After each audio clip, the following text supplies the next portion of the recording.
Good afternoon, everyone. How y'all doing? Today we are planting big leaf hydrangeas. I think they're my favorite. I do have one limelight prime off to the side here, and if I have time, I'll have to show you some good news. I see buds. This will be my second year, and I'm finally getting buds. So I probably, hopefully, found the balance of enough sun in our area to produce some beautiful limelight prime flowers this year. But today we are planting big leaf Let's Dance Blue Hydrangeas. They bloom on old wood and new wood. They can grow up to 2 feet tall and 3 feet wide. I think 3 is plenty. Hopefully, if this is a dwarf Leland cypress, it will grow between 5 and 6 feet tall, and then these will be a nice next layer in front of the Leland. Pay no mind to the fern. It is on drip, but if you'll notice, it's even growing out the bottom. I need to take the whole thing out, so try not to let this distract you. I'm also going to show you how we run drip. I'm going to take the black poly that's behind here, and I'm going to run it on this side, and then at a diagonal, I will run 1/2 inch brown drip tubing that has emitters built into it every 12 inches. In addition to that, we will add another 5 gallon an hour emitter behind each hydrangea. And I think that so far this year, and we've had several days where it's reached almost 100, that has helped our Merit Supreme that faces, they face north, but they do get a little bit of afternoon sun, and that has helped them not wilt in our heat. In front of the hydrangeas, you probably see the Wizard of Oz Veronica. I've already been cutting it back. Everything blooms so early here because it heats up so quickly.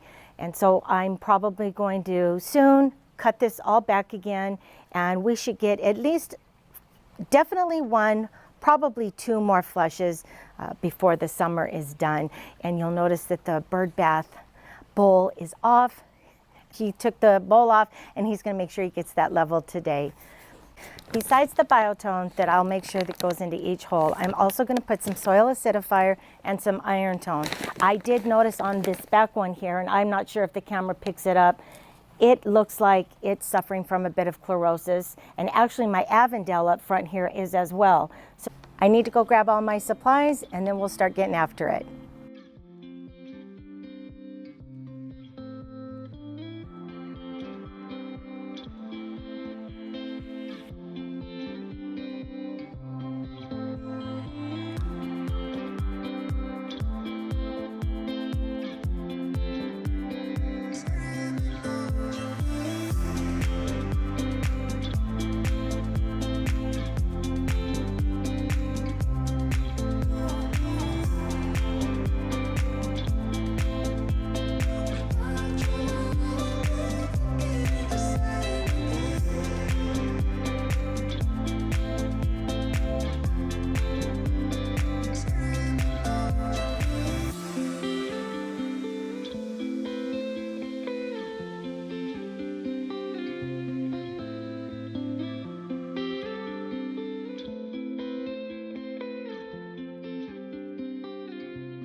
Good morning, everyone. It's been a couple of days, and you probably could tell we hit hardpan.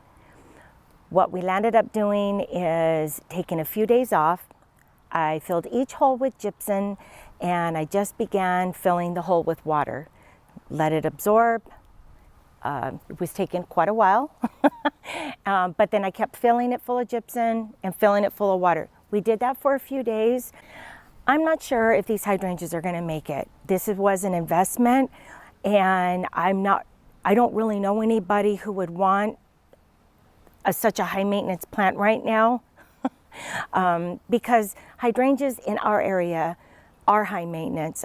It's just, it feels like we're almost kind of going against the grain because this next week we're going to hit the high 90s, and by July we'll be well into 100 plus on the daily. And then of course we won't cool off at night. Our evenings will only cool off to about the 80s. I will keep you updated on these plants and let you know if they're going to make it or not. But before I say goodbye, after I plant them, I definitely want to show you my Limelight Prime because I've got some great news on that plant.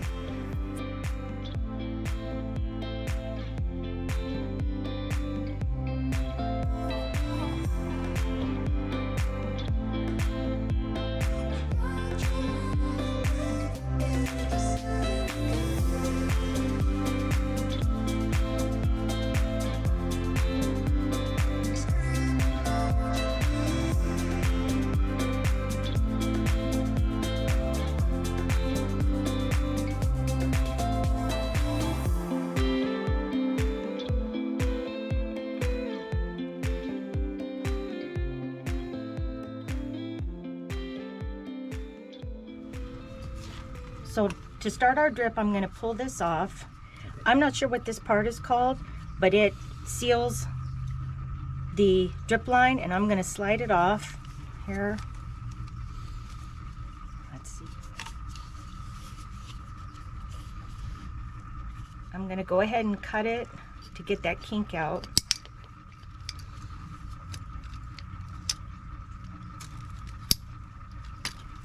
Now that it's been cut, I'm going to install the inline coupler so I can extend this black poly line to go all the way down to the end of our hydrangeas.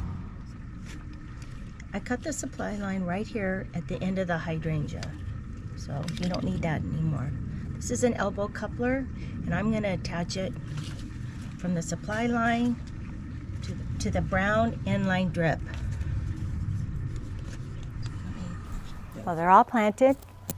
I ran drip behind the back, and that is going to be a lifesaver. I added a 5 gallon per hour emitter behind each plant, and if everything goes as planned, and that's if, the Leland cypress will get about 6 feet tall.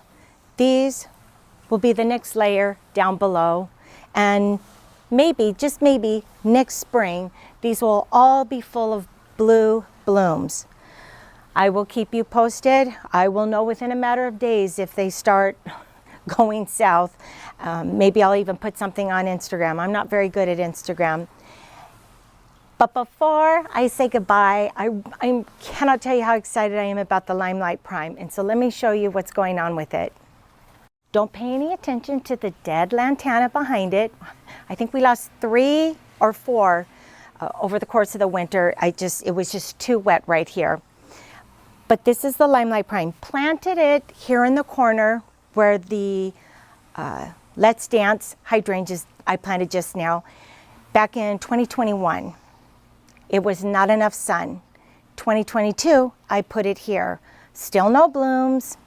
However, this season, I've counted potentially, if they do all bloom, 13 buds on this plant. So I'm super excited. It gets just enough sun, and I have to say it's a difficult balance to find how much sun shade some of these sensitive plants need in our heat. But this is so exciting for me because I wasn't sure if it was going to stay alive and bloom, or I would lose it altogether.